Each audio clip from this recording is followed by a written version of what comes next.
frase, Joel, diciendo que habías conversado con uno de los militares y ellos como conversábamos, René, si es que hay un asalto podrían apoyar, pero no pueden hacer nada porque no tienen un policía al costado. Claro, es lo que le han dicho a él, ¿ah? No, es que no pueden, vas a ver que claro, lo va a decir el experto, no pueden intervenir. O sea, imagínate, tú vas donde el militar y le dices, me acaban de robar en la esquina. No lo puede perseguir porque no tiene las facultades constitucionales. Lo importante sería saber esos detalles, ¿no? Y para eso vamos a tener ahora una entrevista con Vladimir Padilla, él es abogado, para que nos pueda ayudar vía Zoom, vía telefónica. Ahí está. Con estas dudas que tenemos, ¿no? ¿Cómo están? Muy buenos días.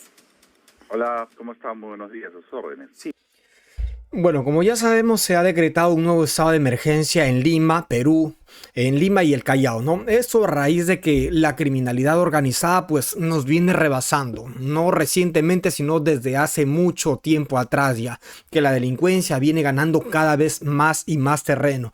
Esto a la vista y paciencia de las autoridades, por supuesto, ¿no? Porque ellos no son ajenos a lo que viene sucediendo. Sin embargo, pues han dejado pasar la situación y esto se ha agravado cada vez más.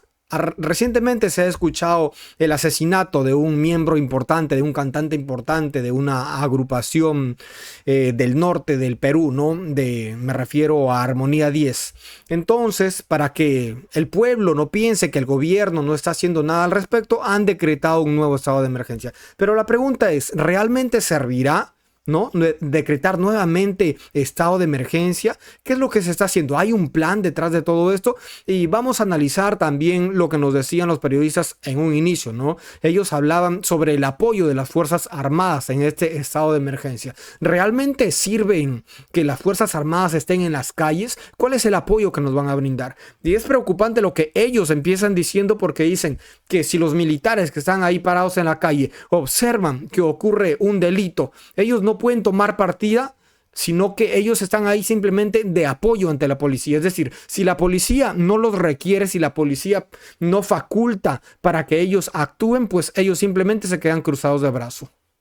Sí, Vladimir, en primer término acá con Mari estábamos un poco confundidos. Observen, ahí están todos los militares parados con sus tremendas armas ahí en la calle. En el televisor de militares con su armamento de guerra. Entonces, la primera pregunta, si a mí me roban en la esquina y voy corriendo donde ese soldado, por ejemplo, y le digo, por favor, me acaban de robar, ¿puede o no puede intervenir ese soldado? En lo absoluto, porque él no es... Esta es una pregunta importante, ¿no? Le están diciendo, a ver, si alguien me roba y veo a los militares parados ahí en la esquina y le digo, oh, me acaban de robar, ayúdenme. ¿Están facultados los militares para intervenir? ¿Podrían de alguna manera ayudar a esta persona que está pidiendo ayuda? El abogado en cuestión dice que de ninguna manera. Es el encargado de realizar la investigación del delito. Solamente él está ahí para salvaguardar el orden interno. Por ejemplo, si es que ocurriera... A ver, el abogado empieza diciendo que los militares no son los encargados de realizar la investigación del delito. Pero bueno, en este caso no estamos hablando de investigaciones, señores. No, es un hecho que acaba de ocurrir. No, es flagrancia. Es decir, le acaban de robar a una persona, el militar está ahí al lado, vienen los sujetos pasivos del delito y le solicitan ayuda, pues no, una ayuda inmediata. ¿Por qué? Porque le acaban de robar. Entonces, el abogado dice que no puede intervenir los militares porque ellos no están facultados para realizar investigaciones. Pero en este caso no estamos hablando de realizar investigaciones, pues no es cierto. Las investigaciones están a cargo de la policía y del Ministerio Público. Pero en este caso no estamos hablando de realizar una investigación, sino de prestar ayuda, auxilio inmediato. Ahorita a un desmán, alguien que te digo, que quiera irse a saquear una tienda, él podría, usando su armamento, disuadir. Pero él no puede agarrar, capturar a nadie. Y una moto... Es absurdo lo que está diciendo el abogado aquí, ¿no? Es decir, si hay, por ejemplo, un delincuente, un sicario por ahí que quiere saquear una tienda, un negocio, dice, pues, ¿no? Ellos, los militares, con sus armamentos, simplemente podrían tratar de disuadir. Es decir, que los militares, al ver todo este panorama, simplemente se pararían enfrente de los delincuentes y los apuntarían. Pero no pueden detenerlos, ¿no? No pueden hacer más allá de eso. Pues entonces se corren, ¿no? Entonces se corren los delincuentes, ¿no? Porque claro, si los militares no pueden hacer nada, ¿no? Entonces se corren y no pasa nada.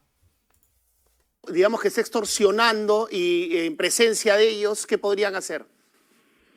Podría a la mucho establecer disparos disuasivos, pero no puede arrestar a nadie. ¿Por qué razón? Es absurdo. El periodista le dice, ¿y si están extorsionando en las narices de los mismos militares, qué podrían hacer ellos? Y el abogado dice, no, nada, en absoluto, a lo mucho podría ser disparos al aire. Pero qué absurdo, hombre. Porque simplemente él no tiene entrenamiento para hacerlo, ¿te das cuenta? ¿Cómo sabe diferenciar si es una extorsión o no, o si es un tema de amigos? ¿Te das cuenta? O sea, no es un... Es absurdo y es ridículo lo que está hablando este abogado, ¿no? Dice que los militares no tienen la capacitación, ¿no?, para realizar este tipo de actividades. Y yo me pregunto y les pregunto a ustedes también, ¿y la policía sí tiene la capacitación? Los policías ni siquiera saben realizar una intervención, ¿no? Ya muchas veces hemos visto cómo se meten en líos los policías porque no saben intervenir. Y claro, hoy en día la gente está con el celular en la mano, está con las cámaras en las motos, en los carros y los graban y uno pues se da cuenta de que ni siquiera algo tan sencillo, tan elemental como eso saben hacer. Y ahora el abogado dice, los militares no están preparados. Pero bueno, yo creo que cuanto mínimo, pues estarán de repente facultados para dirigirse de manera educada a los ciudadanos, ¿no? Cosa que ni siquiera pueden hacer los policías. Un tema en el cual, por eso hay que tener mucho cuidado, porque el que entre en las Fuerzas Armadas no implica que la policía se va a su casa a descansar. La policía sigue haciendo sus funciones. Lo que Observen toda esa cantidad de militares que hay ahí parados, ¿no? Todos en fila con sus armas, posando para las cámaras. Observen cuántos hay parados en una esquina donde no está sucediendo absolutamente nada, ¿no? Pero qué pérdida de tiempo es esa, ¿no? Todo lo que le cuesta al Estado y sin embargo no están haciendo absolutamente nada. ¿Para qué sirven este tipo de cosas? O sea, si los delincuentes ven que hay cantidad de militares ahí, ¿ustedes creen que se van a atrever a robar en delante de ellos? Pues no. Ellos están robando por otras partes o simplemente salen cuando ellos ya se marcharon, ¿no? De esa manera, pues podemos darnos cuenta de que el estado de emergencia pues no sirve absolutamente nada. Ellos deberían estar interviniendo donde saben que están los delincuentes, porque la policía lo sabe. La policía lo sabe. Debería aprovechar ahorita este estado de emergencia para llevarse un gran grupo de militares e intervenir todos haciendo la fuerza, ¿no? Pero no lo están haciendo. Ustedes que, a ver, la presencia de las Fuerzas Armadas realiza una función disuasiva en cuanto hay un mayor control. ¿Qué implica esto? Ya no te puedes pasar como en tu casa, ¿no?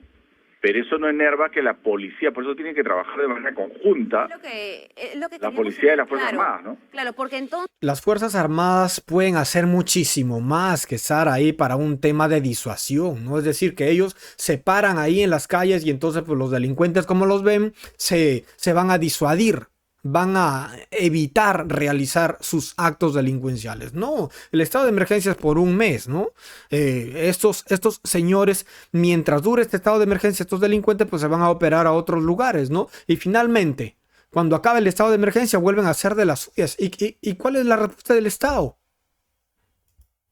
Entonces, acá vemos los militares en algunos distritos, pocos en realidad. Sin embargo, debería ser un trabajo conjunto. O sea, el policía tiene que estar acompañado al lado del militar para que sí se pueda hacer algo en caso, por ejemplo, hay un robo y si están observando que puedan actuar. Solamente si está el policía, entonces. Claro, digámoslo de esta manera. Le puedes relevar el tema de patrullaje a la policía y la policía se dedica a investigar, coordinar con las Fuerzas Armadas, decirle, si tú ves algo sospechoso, comunícanlo. ¿Por qué? Porque el adiestramiento lo tiene la policía. Las Fuerzas Armadas están preparadas para la guerra, no están preparadas para determinar si es delito o no es delito. ¿Y qué pasa? Pero es que aquí se está equivocando tremendamente el abogado ese, pues, ¿no? Dice que las Fuerzas Armadas no están preparadas, no están capacitadas para determinar si es delito o no es delito. Quien califica si es delito o no es ni siquiera la policía. La policía no puede hacer una calificación jurídica de los hechos tampoco, ¿eh? La policía investiga situaciones, pero no hace calificaciones jurídicas. Quien hace las calificaciones jurídicas es el Ministerio Público, ¿no? Entonces, ¿qué está hablando este abogado? Pasa, por ejemplo, lo que hablábamos más temprano con el tema del DNI. Todos sabemos que tenemos la obligación de portar el DNI, pero si, por ejemplo, hoy día alguien se lo olvidó y se lo piden, ¿lo puede mostrar de forma digital o tiene que ser en físico siempre? Lamentablemente no lo puedo mostrar de manera digital. Ahora, hay algo que la gente tiene que tener en cuenta. Nosotros no solamente tenemos... La policía a la hora de realizar sus intervenciones tiene que tener activo su sistema para corroborar la identidad de las personas a las cuales se está interviniendo, pues, ¿no? Entonces bastaría el simple hecho de que la persona intervenida le dicte su número de DNI para que ellos corroboren en su sistema y vean que efectivamente coinciden los nombres, coincide la cara, todo, ¿no? Y ver efectivamente si hay un tema de requisitoria, ¿no? Entonces sí bastaría con el hecho de que proporcione o de manera virtual a través de una fotografía o proporcionando el número para que se identifique a las personas. Pero bueno, finalmente pues los delincuentes no se van a estar paseando por ahí donde saben que están todos los militares y todos los policías, ¿no? La policía sabe dónde están estos delincuentes. ¿Por qué no van y barren con todos ellos, no? Tenemos el DNI como documento de identidad, también está el brevete, también está el pasaporte. Cualquier documento que haya sido emitido oficialmente es un documento de identidad. Pero te pueden detener si no tienes el DNI. Lamentablemente, fíjate, a ver, para que todo el mundo lo conozca, se ha regularizado la idea que es obligación tener un documento de identidad. No hay... Vamos a profundizar un poco sobre lo que dijo este abogado y sobre lo que todo el mundo está diciendo sobre el apoyo de las Fuerzas Armadas. Las Fuerzas Armadas ahorita en este estado de emergencia están para apoyar lógicamente a las funciones, a las actividades de la policía, ¿no? Es la policía prácticamente quien está al frente de todo eso. Pero uno se pregunta, ¿y entonces para qué están ahí las Fuerzas Armadas? Simplemente para brindar de apoyo, para servir de ayuda. Es decir, si la policía requiere su ayuda, se lo solicita y ellos podrían intervenir en ese momento, ¿no?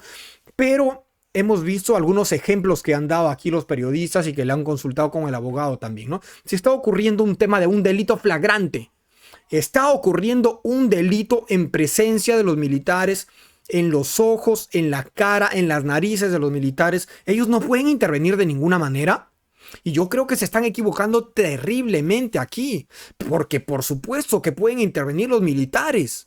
Por supuesto, es más, no solamente los militares, cualquier persona, cualquier ciudadano, ustedes, yo, podríamos intervenir si observamos que está ocurriendo un delito flagrante. ¿Por qué? Porque la Constitución, que es la norma máxima, del Estado peruano, la Constitución reconoce como derecho de todos los seres humanos aquí en el Perú, de todos los ciudadanos peruanos, reconoce como derecho la legítima defensa.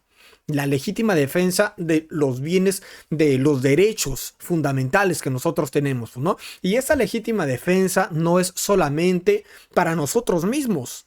Es decir, la legítima defensa no es solamente que alguien viene a tratar de lesionarme, a tratar de cometer un delito en mi contra y yo me defiendo. No, sino que la legítima defensa también tiene un segundo campo que es la legítima defensa de terceros, ¿no? Bienes jurídicos de terceros. Entonces, si yo voy por la calle, si ustedes van por la calle en algún momento y observan que un tipo está golpeando a una mujer, la está masacrando, le está dando duro, ¿no pueden intervenir ustedes? No pueden intervenir ustedes porque no son policía, porque no son ministerio público, porque no son jueces. Es un absurdo. Por supuesto que pueden intervenir. Es más, el mismo Código Procesal Penal nos faculta para que cualquiera de los ciudadanos podamos realizar incluso un arresto ciudadano. ¿Cómo ocurriría este hecho? En el ejemplo que les he dado, vemos que un tipo está golpeando a una mujer, lo cual evidentemente pues es un delito. Intervenimos, ayudamos a la víctima, agarramos al tipo y lo conducimos de manera inmediata a la comisaría. ¿Qué hemos hecho? Hemos intervenido sin ser policías.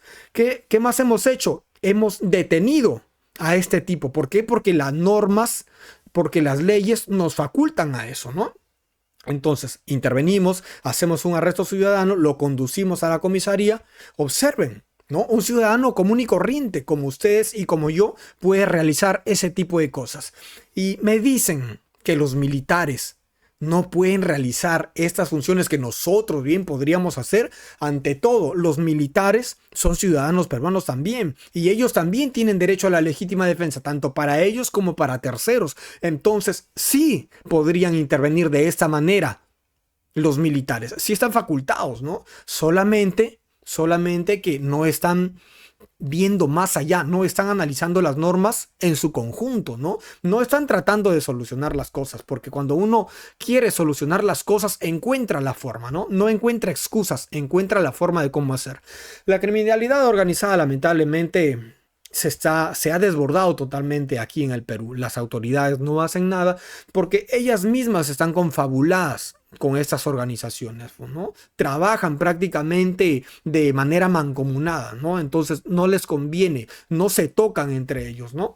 Y lo último que ha ocurrido, este estado de emergencia, pues es simplemente una especie de apantallar ante la población de que algo se está haciendo, pero ya están viendo ustedes. Ya están viendo ustedes cómo los militares están simplemente parados ahí en la calle, ¿no? Posando para las cámaras sin hacer absolutamente nada. Pasan los días, ¿no? Van pasando los días y no se obtienen resultados.